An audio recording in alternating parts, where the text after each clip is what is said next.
Amados, sean bendecidos.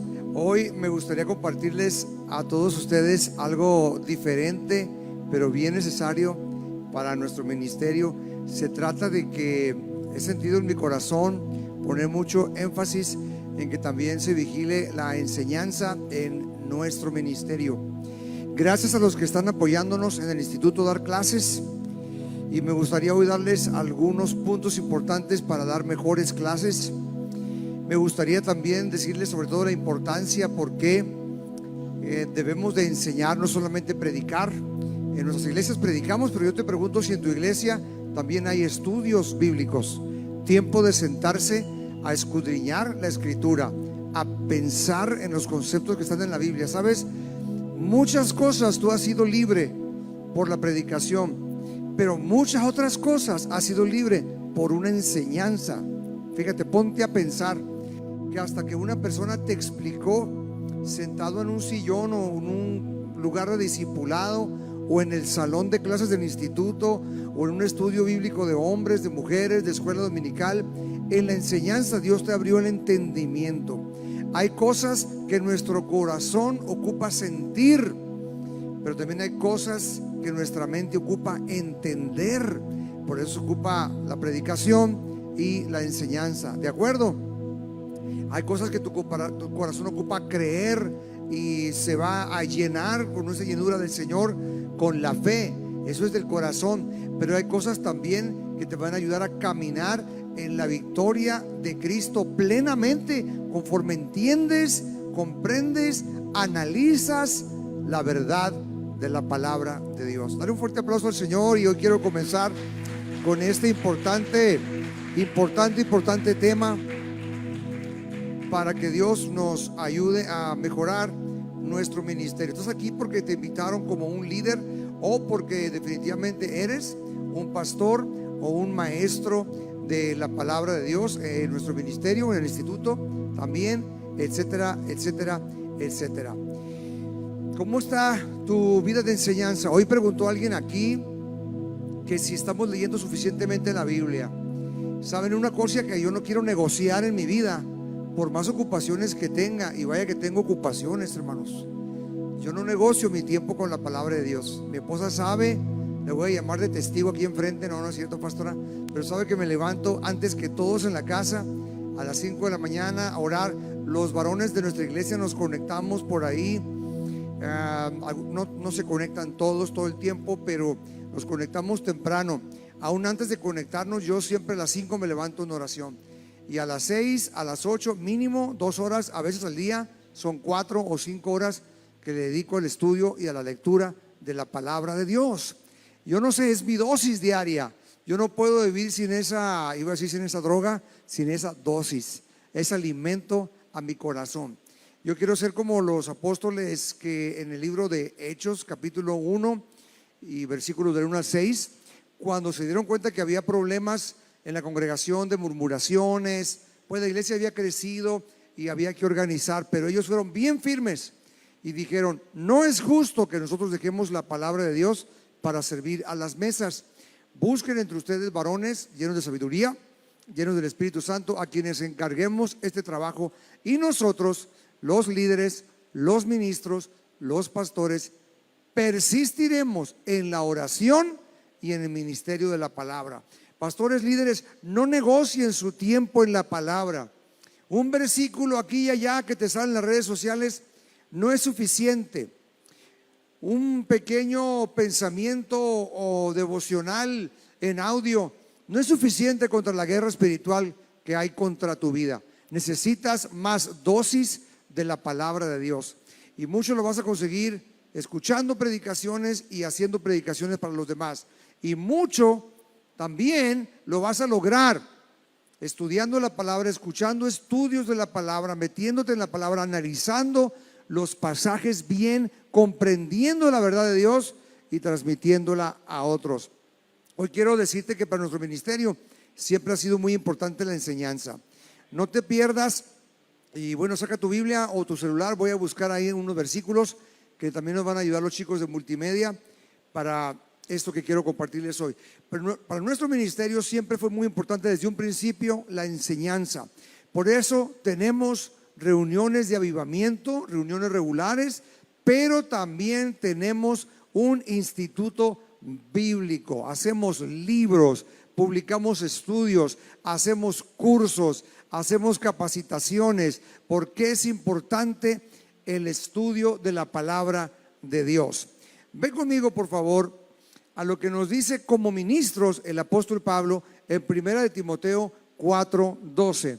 Mucha atención, vamos a leer hasta el versículo 16. Y gracias a nuestro equipo de multimedia que está aquí cada vez que nos reunimos para hacer de bendición a los cientos que podemos alcanzar y miles a través de las redes sociales, y también están aquí haciéndonos la transmisión de escrituras, lo que es cámaras, audio, iluminación, video. Un fuerte aplauso a los muchachos que trabajan en multimedia. Que Dios los bendiga, la verdad. Muchas gracias, muchas gracias.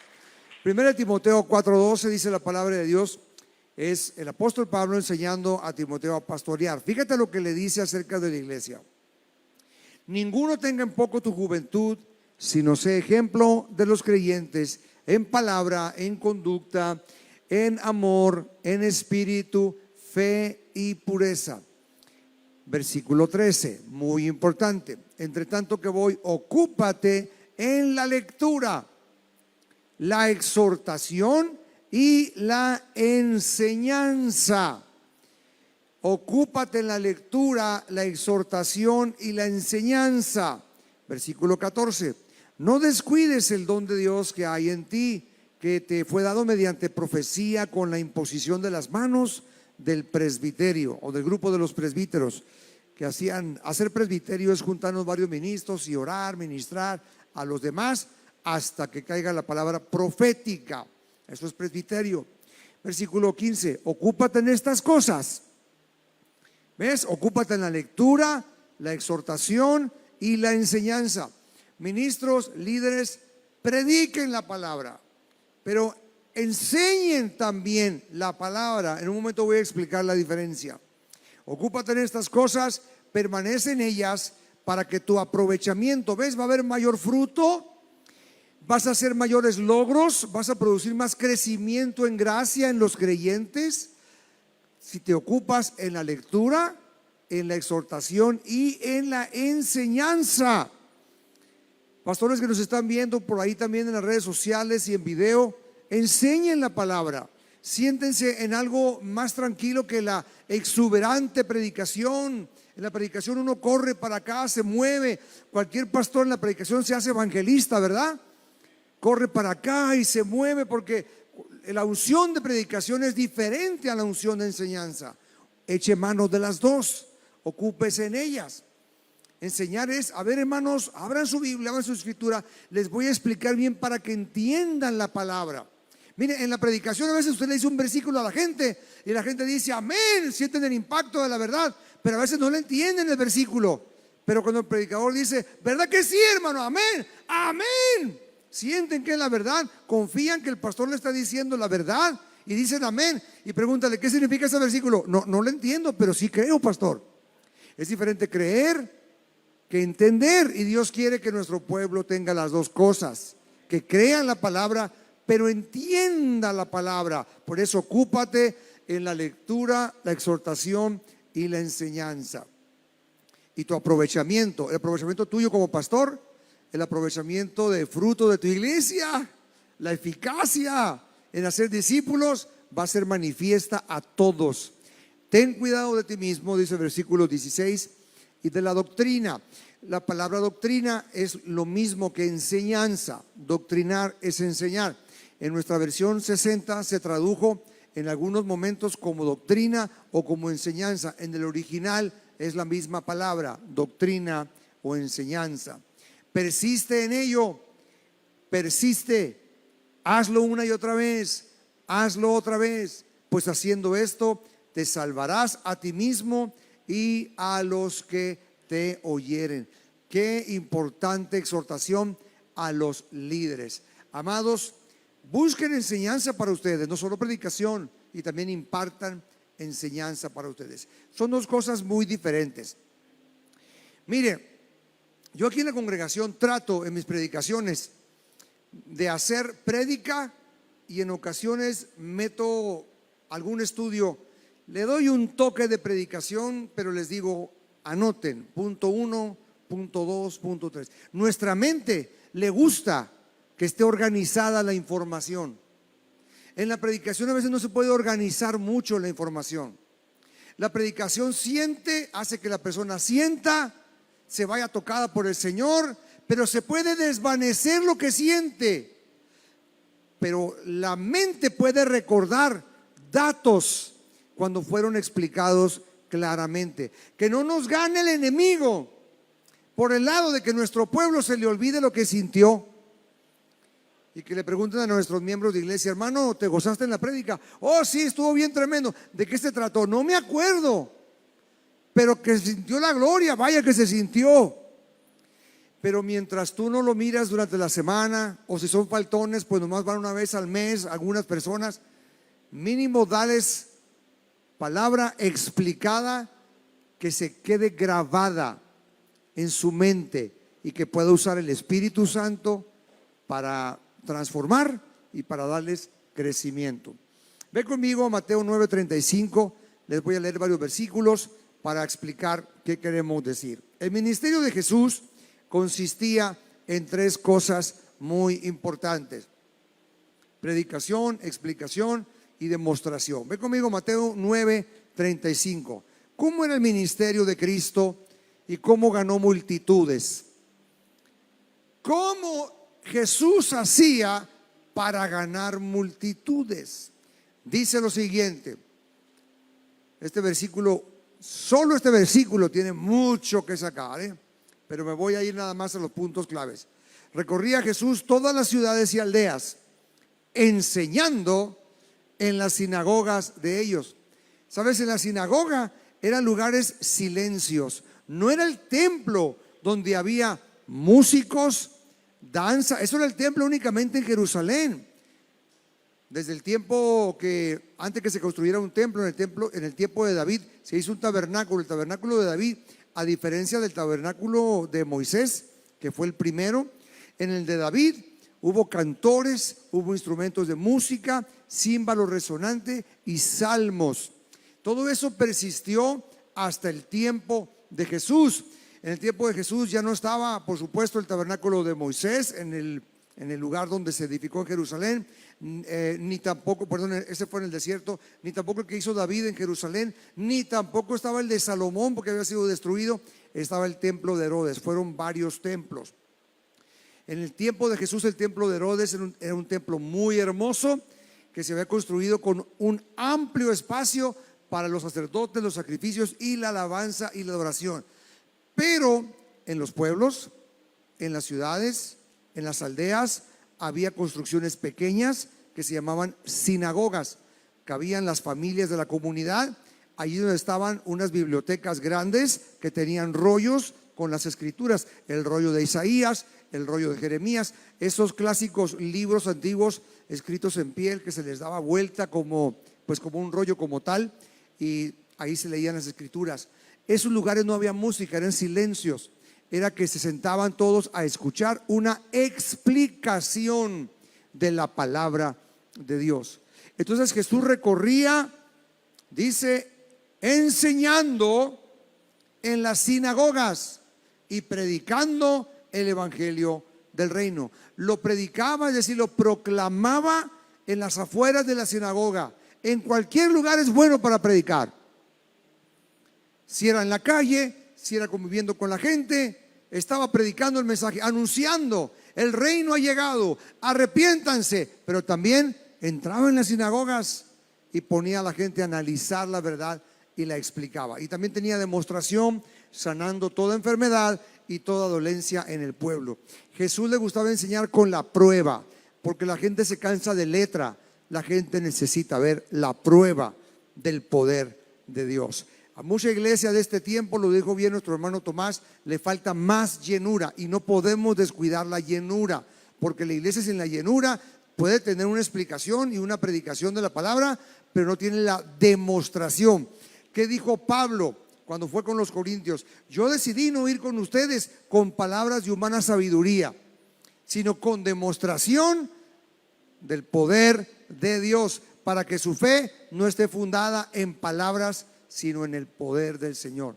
Fue con demostración del Espíritu Santo y de poder. Quiere decir que la gente permanecía cuando Pablo no estaba allí ya, cuando Pablo se iba a otra región a predicar, permanecía en fe y bien fuerte, porque decía: no solo aprendí la palabra, sino que Dios en esa predicación me sanó, me liberó de los demonios, me liberó de mi pasado, reconcilió mi hogar, me devolvió una familia. Sentí a Dios verdaderamente, tuve una experiencia con el Espíritu Santo, hubo demostración. Los dones fluyeron en mí, podría decir alguno, fui bautizado en lenguas. Cuando Pablo escribió eso a los Corintios, lea después el resultado. Fue una iglesia que se movió en los dones del Espíritu Santo. Siempre es la mejor decisión ser una iglesia de libertad al Espíritu Santo. Dale un fuerte aplauso al Señor. Todo tiene su lugar. Aquí en Tecate cayó un avivamiento sobrenatural a nivel ciudad. Yo fui testigo, yo lo viví de niño. Mi madre fue una de las participantes como evangelista aquí local, y muchos pastores de aquí. Las iglesias estaban unidas, los cultos no podían parar. En cada colonia había un hogar abierto cantando alabanzas. Un avivamiento como no ha vuelto aquí. Una cosa que yo entendí de parte de Dios, que los avivamientos no tienen por qué decaer, siempre decaen por una razón. Han caído en mucha parte del mundo y decaen. Hay que estudiar por qué decaen. El de Tecate decayó por falta de enseñanza. La gente profetizaba, experimentaba a Dios, pero no sabían el orden de Dios para la profecía. Entonces cometían excesos con la profecía. Dios repartía ministerios, pero no sabían qué eran los ministerios. Dios profetizaba que alguien iba a ser apóstol, profeta, evangelista, y tenían otro concepto según su mente, porque no dieron tiempo a decir: hermanos, se acabó el culto, sentémonos un rato a estudiar. No le gustaba el estudio a esa generación. Cuando Dios me llamó al ministerio, me dijo: tú vas a enseñar, no solamente a demostrar, porque el próximo avivamiento que viene para toda la nación mexicana va a ser firme, porque va a tener fundamento, porque vamos a entender la verdad, y el entendimiento de la Biblia nos hace administrar bien los dones que Dios da a la iglesia. Dale un fuerte aplauso al Señor. Amén. Por eso nosotros enseñamos el orden de Dios. Oh, que yo soy profeta, yo soy más que el pastor. Espérate, nosotros tenemos una enseñanza de que todo profeta necesita un pastor. No, pero que el Señor me impulsa a salir a las naciones, pero tienes que cumplir en casa. Enseñanzas de la palabra que nos han librado de muchos problemas. Que me quiero ganar 1000 familias, pero ¿cómo está la tuya? Dale gloria a Dios por la enseñanza que se coteja con versículos bíblicos para que las personas tengan un fundamento.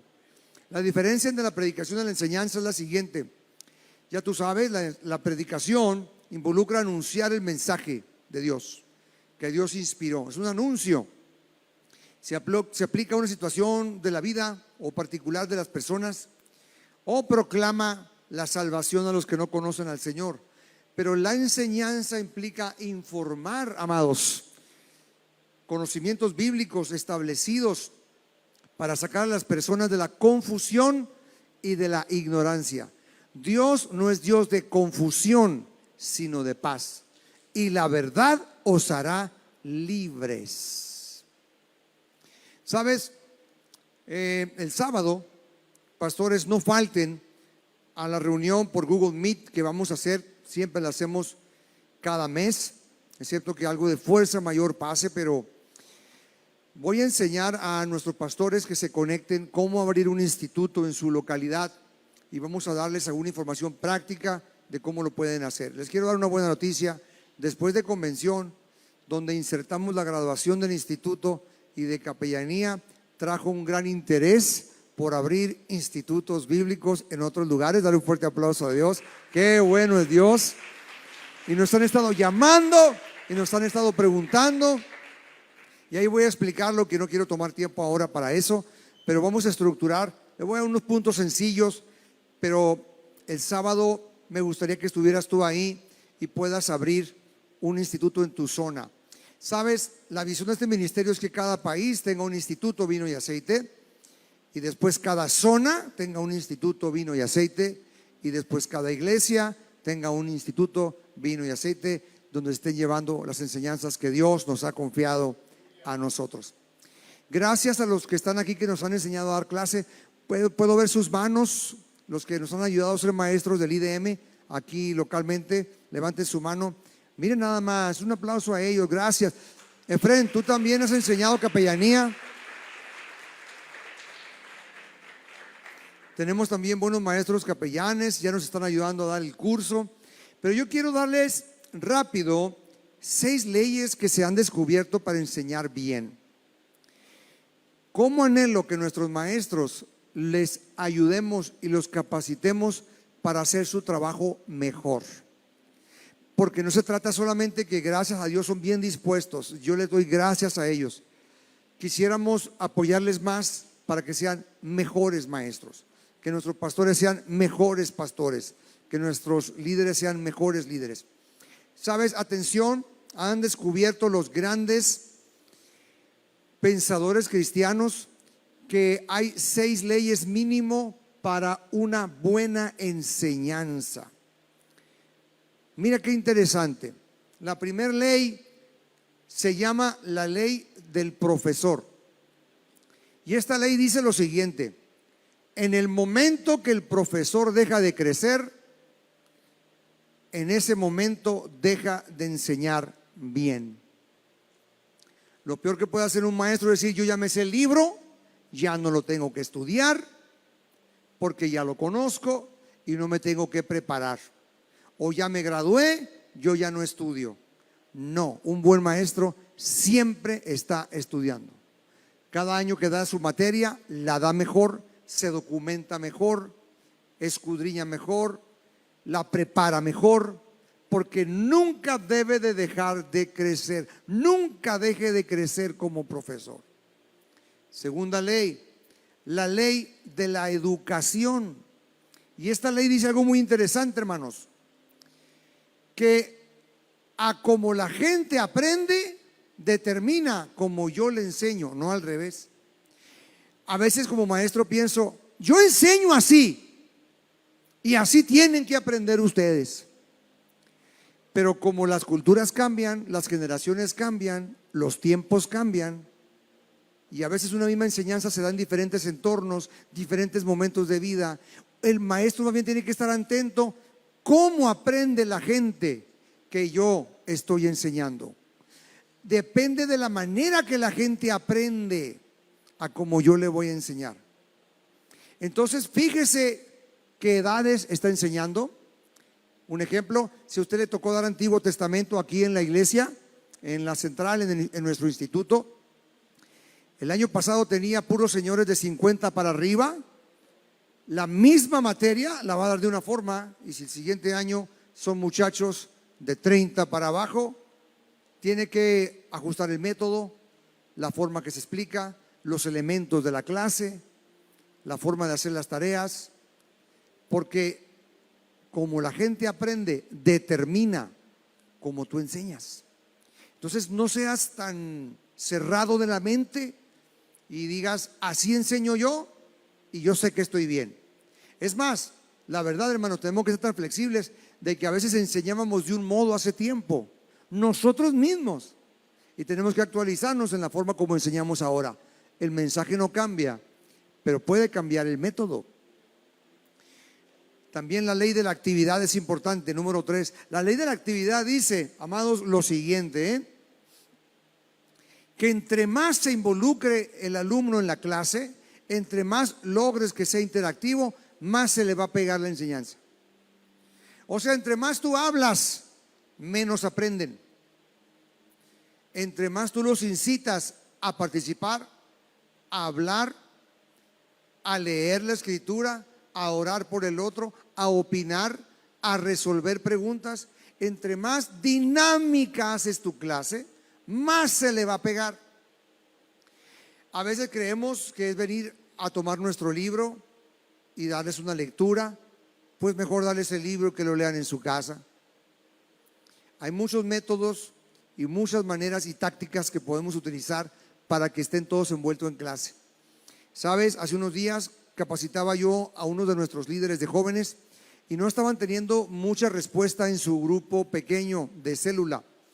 Y le digo, ¿qué es lo que está pasando? Y otro de los líderes también de aquí me dijo, pastor, a manera de reporte, ya que nos preguntas, a esta generación de chavos que tenemos les falta conocer más de la Biblia, o sea, no conocen mucho de la palabra. Entonces analizamos el problema y di con el asunto. El asunto era el siguiente, hermanos, fíjate qué interesante.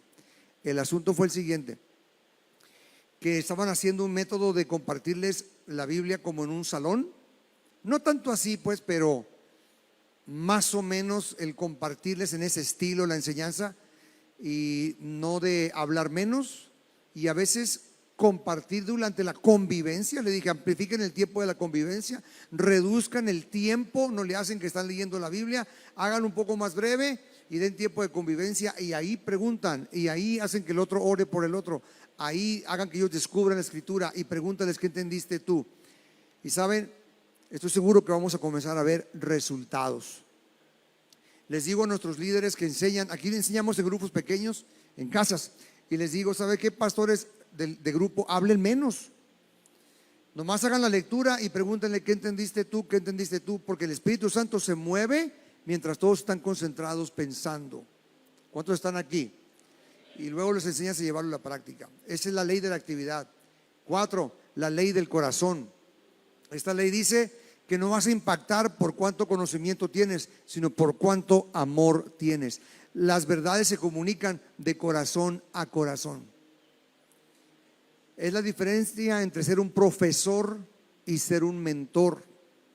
Tú tienes que ser un mentor espiritual para ser discípulos, no un profe. ¿Cuántos me están entendiendo, hermanos? Es la ley del corazón. La gente va a aprender si saben que ellos son importantes para ti, porque unos hijos espirituales aprenden rápido, otros lento, pero a ti te importan todos. Unos son muy inteligentes y la captan mentalmente, pero no la ponen en práctica, y otros tal vez no la entienden mucho mentalmente todavía, pero la ponen en práctica, y tú los amas a todos. Es de corazón a corazón. Son verdades donde ponemos testimonios, ejemplos, y les preguntamos si lo están poniendo en práctica, y los amamos en el proceso en que aprendan, porque el cristianismo tiene un grado de que es teológico, pero es más que todo una experiencia con Cristo. Es práctico y es experiencial. Dale un fuerte aplauso a Dios. La ley del corazón. La ley del ánimo. La ley del ánimo dice que la gente va a aprender si está motivada, y no va a aprender casi nada si no está motivada. Entonces debes de ser tu clase una experiencia donde tú estés bien ungido para presentarte delante de ellos, que seas un orador interesante, que la gente diga, cuando yo les pregunte ¿cuál es tu maestro preferido?, y que me digan tu nombre. ¿Cuál clase te gustó más? Esa, la de la hermana, esa la que da la hermana Dora, porque le da con un ánimo, nos dice que sí podemos hacer la tarea, nos ayuda a creer que vamos a entender bien las cosas, que me voy a sacar un 10, me dice que voy a terminar y me voy a graduar, aunque yo a veces no tengo el tiempo de hacer todas las tareas, o aunque a veces no siento que le entiendo porque no tuve una educación secular muy amplia, pero me motiva la maestra. Cree en mí. Cuando hay motivación y ánimo, la gente sí aprende. Cuando no hay motivación, la gente no aprende. También la motivación es de cuando tú les das promesa. La promesa es, esto que te voy a enseñar, tú lo vas a enseñar después. La gente tiene un futuro, tiene una esperanza. Te voy a enseñar a ser pastor, pero un día te voy a soltar para que seas pastor. Te voy a enseñar que seas un discipulador, pero un día te voy a soltar para que seas un evangelista. La gente tiene ánimo. Ahora, si la gente le dices, quiero que agarren 10 cursos, pero nunca vas a salir a predicar, no hay motivación. Quiero que aprendas todos estos cursos, te llenes de conocimiento, pero vas a estar sentado toda la vida. La motivación hace que aprendamos. Y hay una ley que también es muy importante, que es la ley de la preparación. Es muy importante que estés preparado para que el estudiante reciba el impacto de la enseñanza. Mucho cuidado con presentarnos con una predicación medio preparada y con una enseñanza medio preparada. Los alumnos nos pueden agarrar en curva. La ley de la preparación: prepárate bien, prepárate en espíritu, prepárate en oración. Sácate una foto con los alumnos de tu clase, de tu iglesia, donde te pongan a enseñar, y llévatela a tu cuarto de oración y ora por nombre por cada uno de ellos. Prepara tu vida, prepara tu corazón, tu salud. No vengas todo cansado. Duerme bien la noche anterior. Prepara tus notas, anticipa preguntas y da lo mejor para el maestro. Dale un fuerte aplauso al Señor.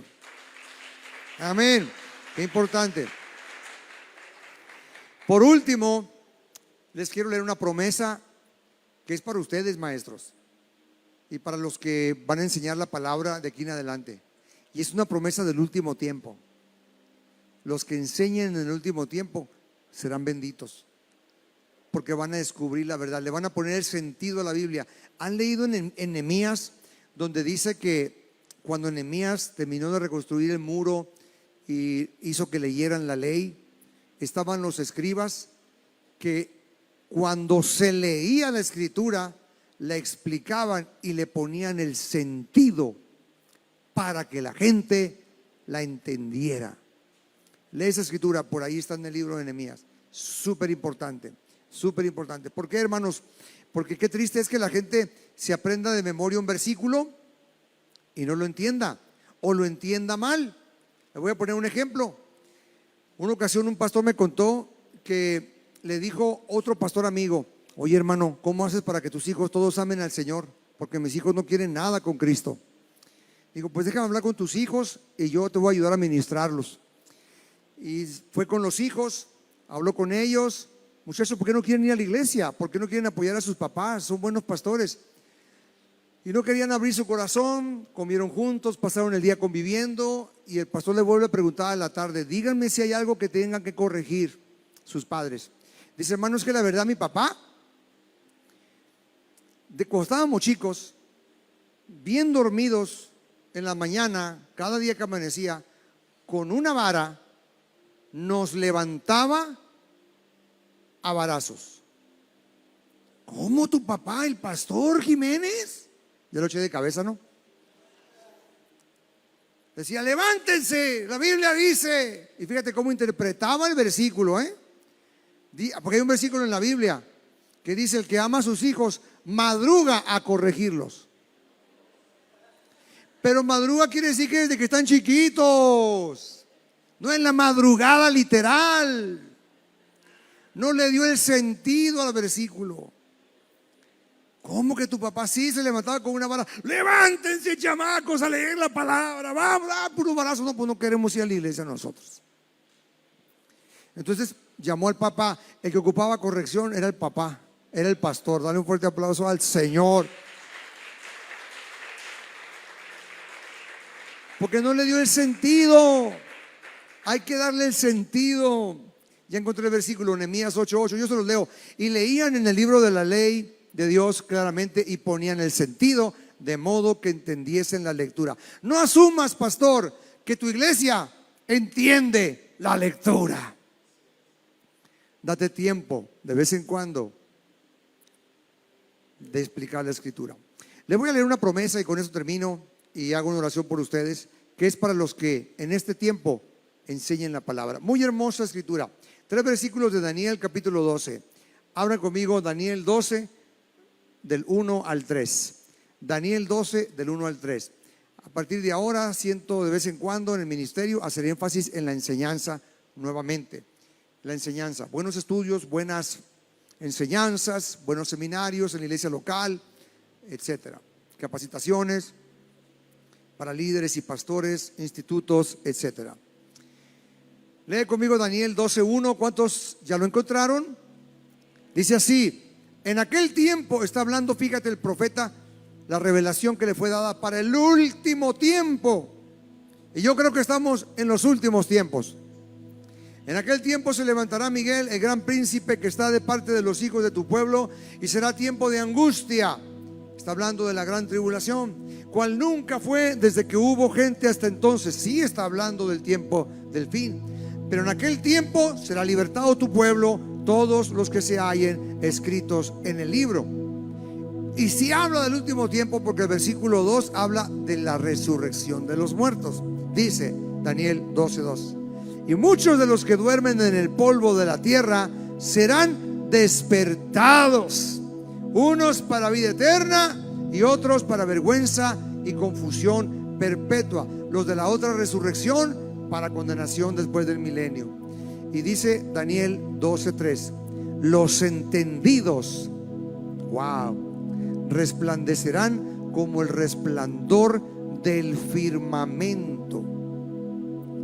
Yo quiero que todas mis ovejas sean entendidos, pero yo tengo que hacer algo, enseñarles, porque también dice: y los que enseñan, ay Dios mío, los que enseñan. Ay, no me escucharon de este lado, no sé si por acá, tampoco me escucharon de este lado. Los que enseñan la justicia a la multitud resplandecerán como las estrellas a perpetua eternidad. Te exhorto, como le dijo el apóstol Pablo a su hijo Timoteo: enseña la palabra, exhorta a tiempo y fuera de tiempo. Persiste en la lectura, la exhortación y la enseñanza. Ahí donde estás, levanta tu mano. En el nombre de Jesús, declaro sobre ti un tiempo donde Dios te capacita a ti. Dedícate a la lectura, dedícate a la enseñanza, y que seas un maestro útil en las manos del Señor. Nunca digas lo sé todo, nunca dejes de crecer. Los que te miran a ti pararán de crecer si tú paras. No pares. La escritura no tiene fin. Cada vez que la leas la volverás a entender mejor, y el Espíritu Santo que la inspiró está aquí para enseñarnos y guiarnos a toda verdad y a toda justicia. Levanta tus manos. Papá, que seas un buen maestro práctico para enseñar la escritura con tu ejemplo en la casa. Líderes jóvenes,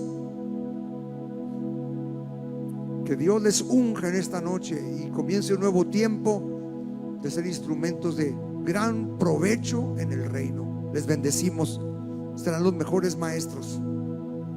Pastores y líderes, les bendigo en el nombre de Jesús. Dios nos ha dicho esta noche, a través de este estudio, que te ha dado la unción de predicador, pero también la unción de maestro. Enseña la palabra y sé bendecido. En el nombre de Cristo lo declaro hecho. Amén y amén. Dios me los bendiga, pastores y líderes. Vamos adelante, vamos adelante.